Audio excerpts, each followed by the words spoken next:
Summer வந்தாச்சு. What's your plan for this holiday? எங்க கிட்ட விட்டுருங்க, நாங்க பாத்துக்கிறோம். VGT holidays. GT Holidays, South India's #1 travel brand.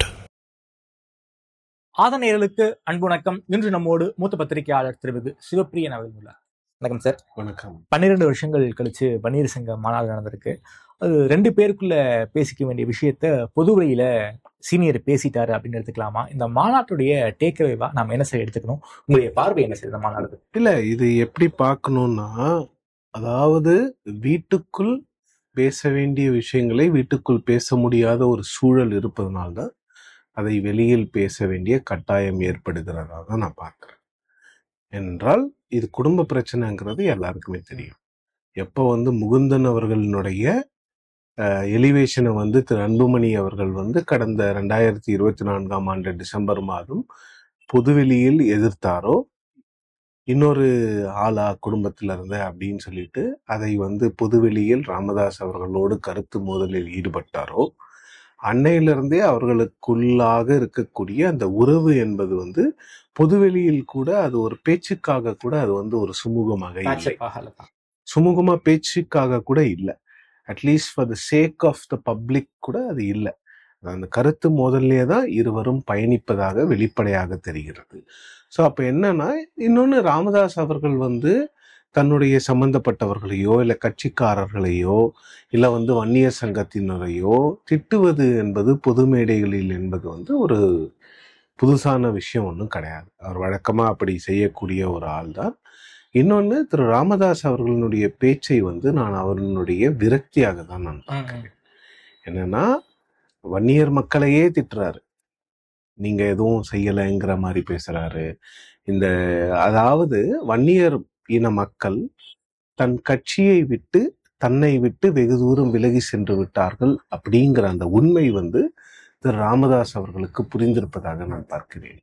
So அந்த புரிதலினுடைய அடிப்படையில தான் இந்த கட்சி என்னை விட்டும் வெகு தூரம் போயிடுச்சு, வன்னியர்களை விட்டும் இது வெகு தூரம் போயிடுச்சு. என் பேச்சு முன்னாடி கேட்டுக்கிட்டு இருந்தீங்க, இப்ப கேட்க மாட்டேங்கிறீங்க சொல்றாரு. அதுதான். அப்போ இதற்கெல்லாம் காரணம் யார் அப்படின்னு பார்க்கும்பொழுது அன்புமணி அவர்களை அவர் குறை சொல்வதாக தான் நான் பார்க்கிறேன்.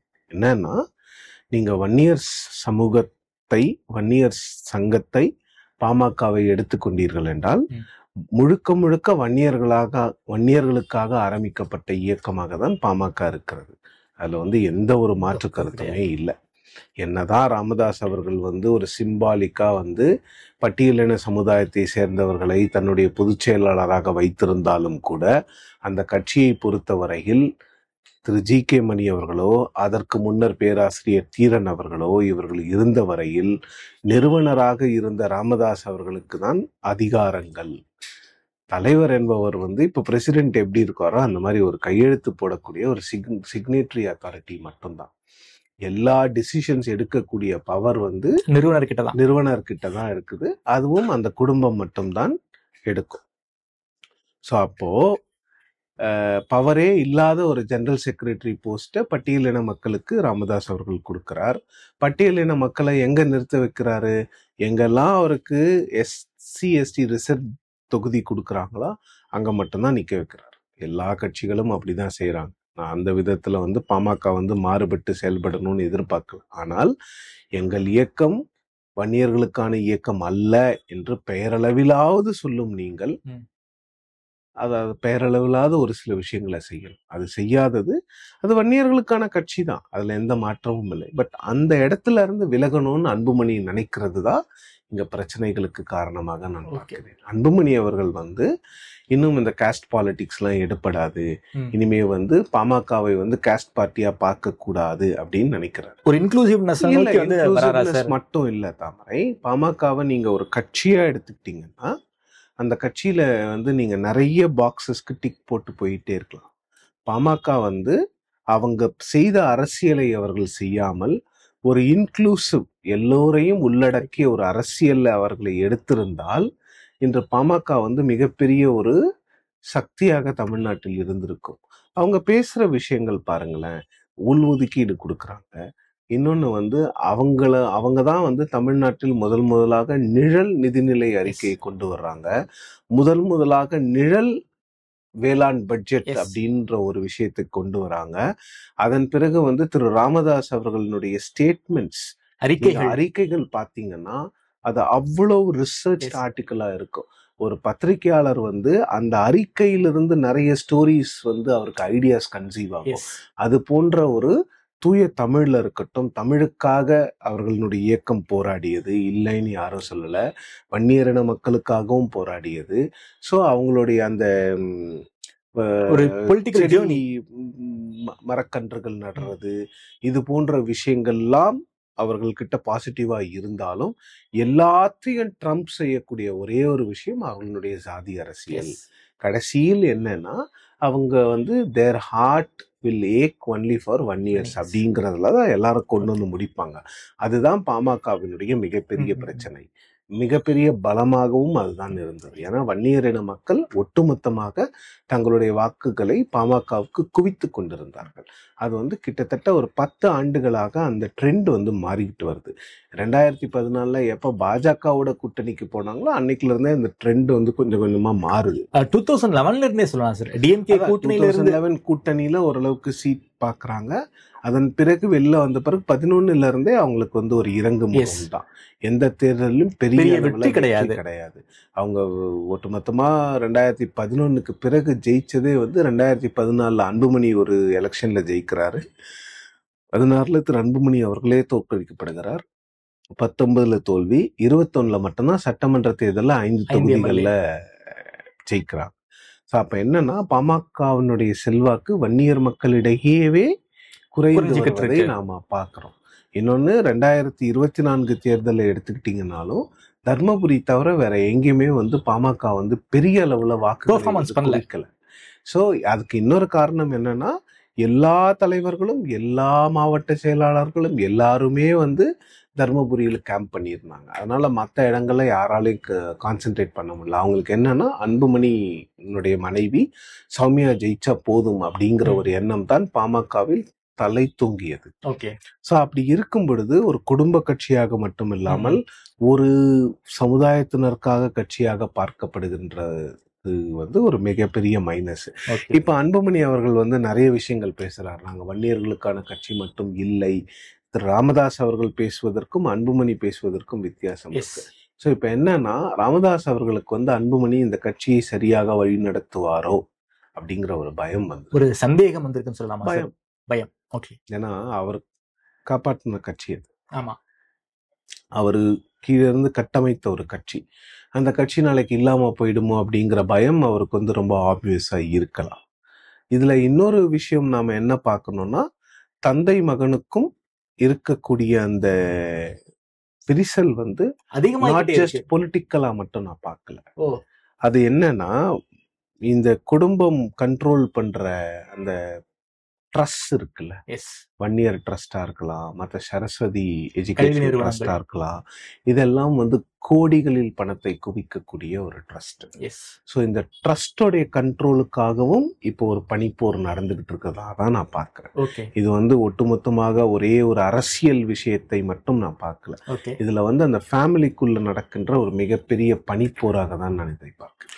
ஓகே சார், நம்ம மேடையிலேயே வந்து அன்புமணி ராமதாஸுடைய பேச்சு வந்து டிஎம்கே வந்து எக்ஸ்ட்ரீம்ல நின்று விமர்சனம் பண்றாரு. ஸ்டாலின் வந்து வன்னியர் சமூகத்துக்கு துரோகம் பண்ணிட்டாருங்கிற ஒரு ஸ்டேட்மெண்ட்டை ஓப்பனா வைக்கிறாரு. ராமதாஸுடைய பேச்சு நாம பார்க்கும்போது இந்த ஊமை ஜனங்கள் உங்களை நம்பிதான் இருக்குன்னு வந்து ஸ்டாலினை வந்து நம்பிக்கையோட பேசுறாரு. ஆனா 6 மாசத்துக்கு முன்னாடி வந்து ராமதாஸ் வந்து அவரும் ஒரு ஆன்டி டிஎம்கே ஸ்டாண்ட்ல தான் இருந்தாரு. நான் வந்து உன்னை கோட்டையில வந்து பாக்குறேமா, கோட்டையில வந்து உனக்கு வந்து இடஒதுக்கீடுக்காக நான் கேட்கணுமான்னு உரிமையில பேசின ராமதாஸ் இன்னைக்கு வந்து இறங்கி வந்திருக்காரு, தம்பி ஸ்டாலின்னு சொல்றாரு. சோ ஒரு பொலிட்டிக்கல் இதுலயுமே வந்து 2 பேருக்கும் ஒரு மாறுபட்ட ஒரு கருத்து இருப்பதாக தெரியுதே சார். இல்ல, ராமதாஸ் அவர்கள் உரிமையில் பேசியது உண்மை. அதே ராமதாஸ் அவர்கள் தான் ஒரு வருடத்துக்கு முன்னால முதலமைச்சரை கோட்டையில் சென்று சந்தித்த வரலாறும் எல்லாரும்.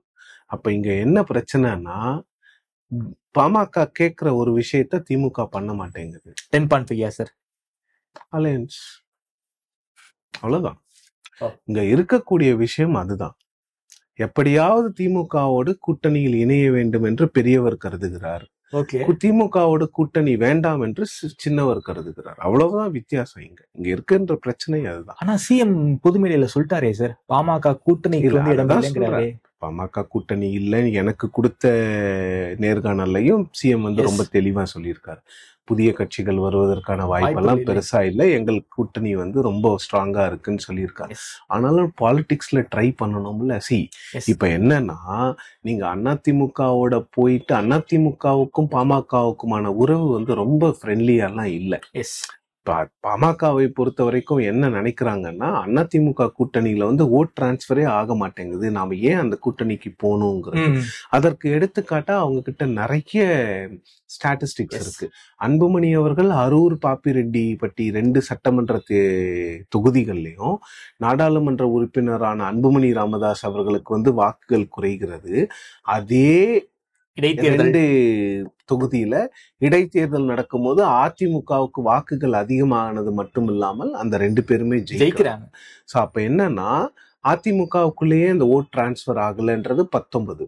21 தேர்தலை நீங்க எடுத்துக்கிட்டீங்கன்னா 10.5% இடஒதுக்கீடு கொடுத்த பிறகும் கூட அது சவுத்ல பேக் ஃபயர் ஆச்சுங்கிறத விட்டுருங்க, நார்த்ல அது பிஎம்கேக்கு எந்த ஒரு பலனையுமே கொடுக்கல. 10.5 நீங்க நார்த் தமிழ்நாடு அப்படின்னு சேலம் டிஸ்ட்ரிக்ட விட்டுட்டு எடுத்தீங்கன்னா பாமக ஜெயிச்சது வந்து 3 தொகுதிகள்ல தான். தர்மபுரி, அப்புறம் இங்க ஒரு தொகுதியில, இங்க கடலூர் மாவட்டத்துல எங்கேயோ ஒரு தொகுதியில ஜெயிச்சாங்க, அவ்வளவுதான். ஏடிஎம்கே ஓட்டு வந்து பிஎம்கேக்கு டிரான்ஸ்ஃபர் ஆகல. 2 ஓட்டுமே வந்து 2 இதுமே வந்து உங்களுக்கு சேலம்ல திரு அருளும் மேட்டூர்ல சதாசிவமும் ஜெயிக்கிறாங்க. அவங்க வந்து உங்க டிஸ்ட்ரிக்டே வெஸ்டர்ன் ரீஜன் ஆயிடும் சேலத்துல இருந்து. அப்ப நார்த் தமிழ்நாடுல வன்னியர்கள் பெரும்பான்மையாக இருக்கக்கூடிய இடங்கள்ல பாமக 3 இடங்கள்ல தான் வெற்றி பெறுது. அதே அதிமுக திமுக கம்ப்ளீட்டா ஸ்வீப் பண்ற இடத்துல சென்னை உட்பட 80 தொகுதிகள்ல 16 தொகுதிகள்ல அதிமுக ஜெயிக்குது. அப்போ 10.5 கூட ஏடிஎம்கே பாக்கெட்ஸ்ல ஒர்க் அவுட் பண்ணியிருக்காங்க, பாமகவால அதையும் ஒர்க் அவுட் பண்ண முடியல. சோ அப்ப அந்த கூட்டணி நமக்கு பயனளிக்கல, ஆனால் அதிமுகவுக்கு பயனளிக்கிறது. சோ அப்ப இவங்களுக்கு என்ன, பெரியவருக்கு என்ன ஒரு எண்ணம்னா, திமுக கூட்டணியில ஓட் டிரான்ஸ்பர் வந்து ரொம்ப ஸ்மூத்தா ஆகுது.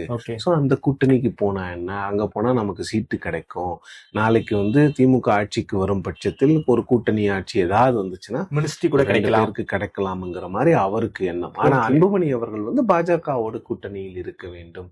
அப்பதான் ஃபியூச்சர்ல வந்து ஏதாவது கூட்டணி ஆட்சி வரும்போது நம்ம வந்து ஒரு பெரிய பங்கு ஆற்றலாம்னு அன்புமணி அவர்கள் நினைக்கிறார். அன்புமணி அவர்கள் நினைக்கிறது வந்து பிராக்டிக்கல் பாலிடிக்ஸ் கிடையாது. ஆனா திரு ராமதாஸ் அவர்கள் வந்து பிராக்டிக்கலா யோசிக்கிறார். பட் அதுல இருக்கக்கூடிய பிரச்சனை என்னன்னா, திமுக வந்து இவர்களை சேர்த்துக்கொள்ளக்கூடிய சிச்சுவேஷன்ல திமுக இல்ல. இப்போ திமுகல வந்து இவங்களை சேர்த்துக்கொள்ளக்கூடிய சிச்சுவேஷன்ல வந்து ஒரே ப்ராப்ளம் இருந்தது இல்ல, அது விசிக்கே அப்புறம் ஒரு ப்ராப்ளம் மட்டும் இருந்தா மட்டும்தான் இவங்க யோசிக்க மாட்டாங்க. சீட் ஷேரிங், சீட் மட்டும் கொடுக்கணும்னா அதை 4 பேர்கிட்ட இருந்து வாங்கி கொடுத்துருவாங்க, அது பிரச்சனை இல்லை. திமுக போன்ற ஒரு கட்சிக்கு அவங்க ஒரு 10 சீட்டு குறைச்சி நின்னுக்கு போறாங்க. ஆனா இங்க இருக்கிறது வந்து விசிகாவை பலி கொடுத்து விட்டுதான் பாமகவை அழைக்க வேண்டும் என்றால் அது திமுக ஏற்றுக்கொள்ளும். அது அந்த கூட்டணியே சிதைச்சிரும், கூட்டணி தர்மத்தை சிதைத்து விடும் தேர்தலுக்கு முன்னால். ஏன்னா நீங்க விசிகாவை நீங்க வெளியில அனுப்பணும், இல்ல பாமகவை உள்ள கூட்டு வர்றீங்கன்னு ஒரு ரூமர் வந்தாலே விசிகா வந்து அங்க கூட்டணியில இருக்காதுங்கிறத திரும்ப 2-3 முறை சொல்லிட்டாரு, ரொம்ப தெளிவா சொல்லியிருக்காரு. இப்ப விசிகா மட்டும் அது பிரச்சனை இல்லை. நீங்க விசிகா வெளில அனுப்பிச்சீங்கன்னா காங்கிரஸ் அப்ஜெக்ட் பண்ணும், இடதுசாரிகள் அப்ஜெக்ட் பண்ணுவாங்க, இஸ்லாமிய கட்சிகள் இருக்கிறாங்கல்ல அவங்க எல்லாம் அப்ஜெக்ட் பண்ணுவாங்க. அப்ப திமுகவுக்கு வந்து அது மிகப்பெரிய தலைவலியாக மாறும். அந்த தலைவலியை ஏற்றுக்கொள்வதில் திமுகவுக்கு எந்த ஒரு அவசியமும் இல்லைன்னு திமுக நினைக்குது. இது அரசியல் தாங்க. அப்பாவுக்கும் மகனுக்கும் நடக்கின்ற போர் வந்து அரசியல் யூகங்கள், அரசியல் வியூகங்களுக்கான போர் தான். கட்சியை எப்படி வளர்க்கறதுன்னு தந்தை நினைக்கிறாரு, பையன் வந்து இல்ல இந்த பாதை தான் சரியான பாதை அப்படின்னு நினைக்கிறாரு. அந்த பாதை சரியில்லை, அது ரொம்ப தோத்து போகின்ற பாதைன்னு பெரியவர் நினைக்கிறாரு. இதைதான் நான் புரிஞ்சுக்கிறேன். மேடையில பேசின யாருமே வந்து அன்புமணியை வந்து தலைவர்னு சொல்லியே கூப்பிடல, மாநாட்டினுடைய விழாக்குழு தலைவர்னு சொல்லி தான் நிச்சயமா கூப்பிட மாட்டாங்க. அந்த கட்சி யார்கிட்ட கண்ட்ரோல்ல இருக்குங்கிறது உங்களுக்கு ரொம்ப தெளிவா தெரியுது. ராமதாஸ் அவர்கள் கிட்ட தான் கண்ட்ரோல், அவர் கண்ட்ரோல்ல தான் இருக்கு. அந்த ராமதாஸ் அவர்களுக்கு குரல் கொடுத்தவர்கள் யார்? அன்புமணி அவர்களுக்கு இந்த பிரச்சனைக்கு அப்புறம் திலகபாமா அவங்க எங்க இருந்தாங்க மேடையில? லாஸ்ட் சீட்ல இருந்தாங்க. அதுக்கப்புறம் அன்புமணி ராமதாஸ் போய் கூட்டு வந்து நீங்க ஃப்ரண்ட்ல உட்காருங்கன்னு சொன்னாரு. அப்போ என்னதான் அன்புமணி ராமதாஸ் அவர்கள் வந்து ஆர்கனைசரா இருந்தாலும் அங்க நடக்கக்கூடிய விஷயங்கள் யார் கண்ட்ரோல்ல இருக்கு? ராமதாஸ் அவர்கள் கண்ட்ரோல் தான் இருந்துச்சு. அதுதான் அங்க சிம்பிள். ஓகே, நீங்க என்ன சொன்னாலும் சரி. ஜி.கே. மணி அவர்கள் வந்து அசெம்பிளியில போயிட்டு கலைஞர் அவர்களுக்கு வந்து ஒரு பல்கலைக்கழகம் இல்லையே அவர் பெயரில்னு கேட்கிறார்ல, அது ஜி.கே. மணியினுடைய எண்ணமா? எண்ணம் ராமதாஸுடையது, வார்த்தைகள் ஜி.கே. மணியுடைய, அவ்வளவுதான். ஓகே, அவங்க வந்து ஒரு டெஸ்பரேட்டா இருக்காங்க. டிஎம்கேவோட அலையன்ஸ் வேணும்னு. நிறைய எலெக்ஷன் தோத்தாச்சுங்க. இன்னொன்னு டிஎம்கேவோட அலையன்ஸ்ல இருக்கும் போது தான் அந்த அலையன்ஸும் வின் பண்ணிருக்கு, பாமகவும் பெரிய அளவுல இடங்கள்ல வின் பண்ணியிருக்காங்க. 2004 தேர்தலெல்லாம் 6 தொகுதிகள்ல பாமக வின் பண்ணியிருக்கு. அதே மாதிரி 2006லயும் பெரிய அளவுல வெற்றி பெற்றிருக்காங்க. திமுக ஆட்சிக்கு சிம்ம சொப்பனமாக பாமக இருந்துச்சு. சோ அந்த மாதிரி சிச்சுவேஷன் எல்லாம் அவர் யோசிச்சு பார்த்துதான் திமுகவோட கூட்டணிக்கு போகணும்னு நினைக்கிறாங்க. ஓகே, சோ அதுவும் கூட்டணி தான் ஒரு மிகப்பெரிய அரசியல் பிரச்சனையா பாமகவில் நான் பாக்குறேன். சேர்த்துப்பாங்களா சார்? டிஎம்கே வந்து இவ்வளவு பிரச்சனை இருக்குன்னு சொல்றீங்க. பிசில எனக்கு தெரிஞ்சு பாமக வந்து திமுக கூட்டணியில் சேருவதற்கான வாய்ப்பு இந்த தேர்தலில் இல்ல. அப்படின்னா அவங்க ஆப்ஷன் யாரு சார்? வேற ஆப்ஷன் இல்லையே. இல்லைன்னா விஜயோட போகணும். ஏடிஎம்கே கூடயும் வந்து நீங்க தான் சொல்றீங்க ஓட்டு டிரான்ஸ்பர் ஆகல. அப்ப இருக்கக்கூடிய சூழல்ல வேற வழி இல்லாம விஜய் கூட போலாமா வேணாமா, அன்ப்ரூவனோட போலாமா இல்ல ப்ரூவனோட போலாமான்னும் போது ஏடிஎம்கே இஸ் பெட்டர். ஓகே, இல்ல பிஜேபி ரோலும் இருக்கும். பிஜேபி என்ன பண்றாங்கிறதையும் பொறுத்து இருந்து பார்க்கணும். TVK is an option for PMK.